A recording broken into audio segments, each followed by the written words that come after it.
Buen día, profesor, compañeros todos. Hoy tenemos el gusto de presentar nuestra ponencia con nuestro tema asignado que es el comportamiento organizacional y su importancia en las empresas. Mi grupo está conformado por José Núñez, Yaricel Villarreal y mi persona Diana Fruto, cual tengo el placer de dirigirme hacia ustedes. Iniciaremos con una introducción sobre el comportamiento organizacional, destacando que es una disciplina que estudia el comportamiento de las personas dentro de la organización de una empresa. Su importancia radica en ayudar a comprender las relaciones de los trabajadores entre sí. También ayuda a entender la influencia que el entorno ejerce sobre la empresa.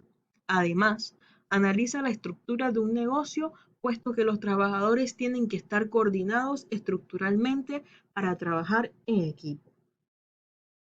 También indagamos sobre qué es un campo de estudio en el que se investiga el impacto que individuos, grupos y estructuras tienen en la conducta dentro de las organizaciones, con la finalidad de aplicar estos conocimientos a la mejora de la eficacia de tales organizaciones. Además, explica el impacto que causan los individuos, los grupos y la estructura empresarial sobre la eficiencia y la eficacia de las organizaciones, la cual debe buscar adaptarse a la gente que es diferente, ya que el aspecto humano es el factor determinante dentro de la posibilidad de alcanzar los logros u objetivos de la organización. También destacamos el porqué del comportamiento organizacional, y es que se identificó una necesidad en cuanto a la atención dada a los individuos dentro de la organización empresarial, por lo que se desarrolló la investigación para modificar el comportamiento de las personas y generar niveles de productividad esperados dentro de la empresa, o sea, alinear a los trabajadores con relación a ciertas formas establecidas en la misma para lograr resultados esperados. Entre sus objetivos destaca que al aplicar los distintos componentes y modelos del comportamiento organizacional, se puede lograr el mejoramiento del desempeño del liderazgo, las decisiones, la comunicación y las relaciones interpersonales efectivas. Para profundizar más en esto, destacamos 4 objetivos dentro del comportamiento y entorno organizacional. El primer objetivo es describir sistemáticamente cómo se comportan las personas en condiciones distintas. Lograrlo permite que los administradores se comuniquen con un lenguaje común respecto del comportamiento humano en el trabajo. Un segundo objetivo es entender por qué las personas se comportan como lo hacen. Los administradores se frustrarán mucho si solo pudieran hablar acerca del comportamiento de sus empleados, sin entender las razones subyacentes. Por ende, los administradores interesados aprenden a sondear en busca de explicaciones. Predecir el comportamiento futuro de los empleados es otro objetivo del comportamiento organizacional. En teoría, los administradores tendrían la capacidad de predecir cuáles empleados serán dedicados y productivos y cuáles se caracterizarán por ausentismo, retardos o conducta perturbadora en determinado momento, de modo que sea posible entender acciones preventivas. El objetivo último del comportamiento organizacional es controlar, al menos en parte, y desarrollar cierta actividad humana en el trabajo. Esto puede ayudarles a lograr dicho propósito. Algunas personas temen que las herramientas del comportamiento organizacional se usen para limitar su libertad y privarlas de sus derechos. Aunque ello es posible, también resulta improbable, ya que las acciones de los administradores están sujetas a revisiones profundas. Dentro de su importancia también destaca que el comportamiento organizacional ayuda a predecir lo que hará la gente en el seno de las empresas. Estudia la forma de predecir la conducta de los individuos y los grupos. Busca la eficacia en los resultados a través del estudio de los individuos, los grupos y la estructura de la empresa. Posee buenas habilidades en el trato con la gente e incluye la capacidad de entender a los empleados. Entre los factores claves del comportamiento organizacional, destacamos 4: personas y grupos, estructura, tecnología y el entorno. Para definir las personas y los grupos, destacamos que estas laboran en una empresa, que las personas que laboran en una empresa forman parte del sistema social interno, que está formado por individuos y grupos grandes y pequeños.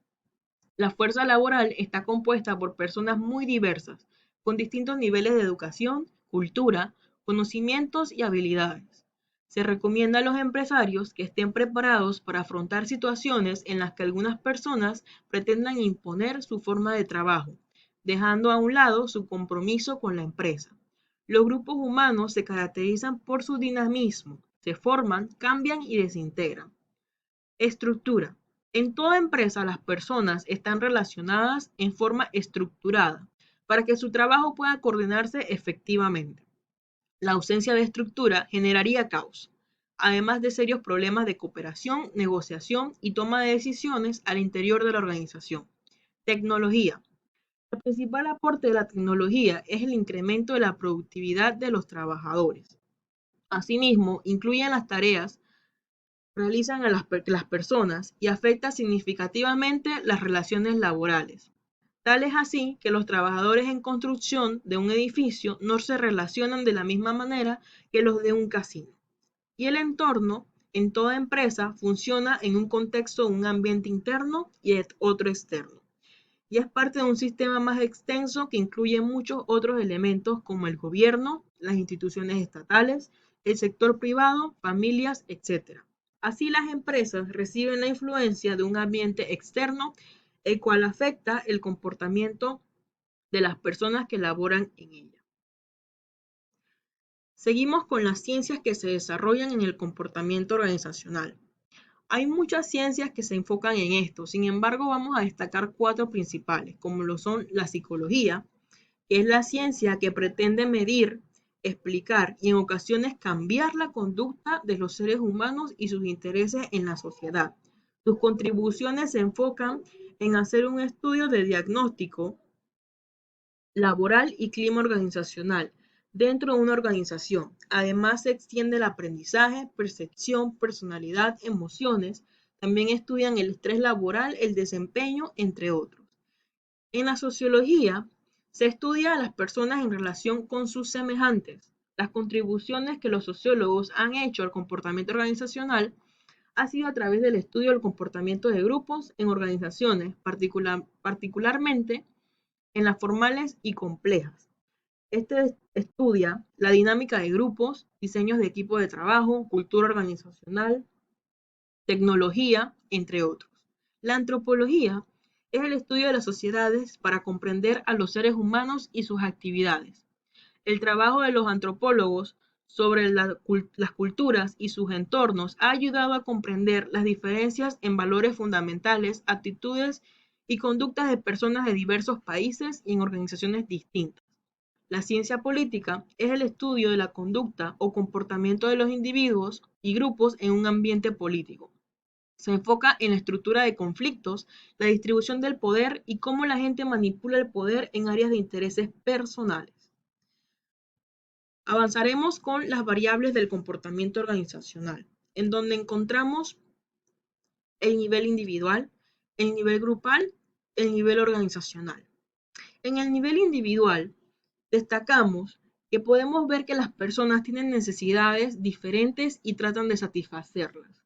El hombre está orientado hacia la actividad, es decir, que el comportamiento de las personas se orienta al logro de sus aspiraciones y a la satisfacción de sus necesidades.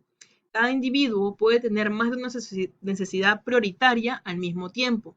Las personas piensan en el futuro y eligen su comportamiento. Estas reaccionan de forma emocional, no son neutrales ante lo que perciben o experimentan.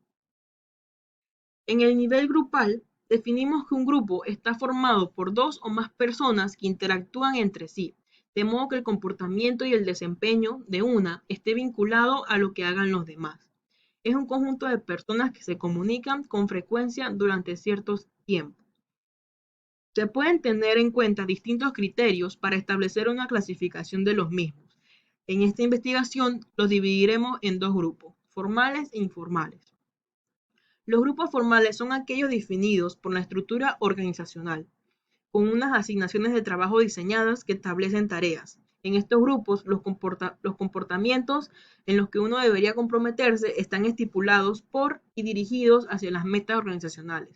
Dentro de los grupos formales se encuentran el grupo de mando, se determina por las relaciones formales de autoridad y definidos por un organigrama. Los grupos de tareas, que están determinados por la organización y representan a aquellos trabajadores encargados de una tarea laboral determinada o funciones. Los grupos temporales, que se conciben para realizar tareas, proyectos o actividades de carácter transitorio. El grupo tiene una duración ilimitada, disolviéndose una vez que se lleva a cabo el objetivo que se esperaba alcanzar. Están los grupos informales, que a diferencia de los formales, son alianzas que no están estructuradas formalmente ni determinadas por organización. En estos podemos encontrar dos grupos, que son los grupos de interés, que es la gente que pudiera estar o no alineada con grupos de mando común o de tarea, que podría afiliarse para lograr un objetivo específico con el cual esté interesado. Y los grupos de amistad, que son grupos que con frecuencia se desarrollan debido a que los miembros individuales tienen una o más características en común. Llamamos a estas formaciones grupos de amistad. Las alianzas sociales, las cuales se extienden frecuentemente fuera de la situación de trabajo, pueden basarse o no en edad similar o herencia étnica, aficiones, preferencias políticas y otros. Nivel organizacional. Una organización es un conjunto de personas que actúan juntas y dividen las actividades de forma adecuada para alcanzar un propósito común. Dependen de las actividades y de los esfuerzos colectivos de muchas personas que colaboran en su funcionamiento. El estudio debe comenzar por las organizaciones, pues en ellas se desarrolla el comportamiento. Estas agrupaciones funcionan como sistemas abiertos, pues está continuamente en interacción con su entorno. Avanzamos con las relaciones de reciprocidad de las organizaciones. Entre los grupos de interés de la organización se encuentran directores, gerentes, empleados, obreros, sindicatos, entre otros. Y la organización existe fuerte relación de reciprocidad. Es decir, la organización espera que los grupos de interés hagan aportaciones y les otorga incentivos, recompensas para que aporten más. Por otra parte, los grupos de interés hacen aportaciones y a cambio de ello esperan obtener incentivos y recompensas. Cada una de las partes toma decisiones sobre continuar con sus inversiones. Este proceso es importante para comprender los intercambios que ocurren dentro y fuera de la organización. Como podemos ver en la imagen, la organización ofrece incentivos como salario, prestaciones, capacitación y aprendizaje, seguridad y empleo, excelente ambiente de trabajo, oportunidad de crecimiento, participación en las decisiones. Y las personas aportan trabajo, dedicación, esfuerzo, realización de los objetivos, valor agregado y utilización de conocimiento. Esto debe llevarse en una armonía adecuada para que se puedan cumplir las metas y objetivos de la empresa con eficacia y eficiencia. Como conclusión, queremos destacar que los administradores tienen que recordar que el comportamiento organizacional es una herramienta humana para beneficio de los seres humanos. Se aplica de manera amplia a la conducta de las personas en todo tipo de organizaciones, como empresas, organismos de gobierno, escuelas y organizaciones de servicio. Donde haya organizaciones, existe la necesidad de describir, entender, predecir y mejorar la administración del comportamiento humano. Muchas gracias.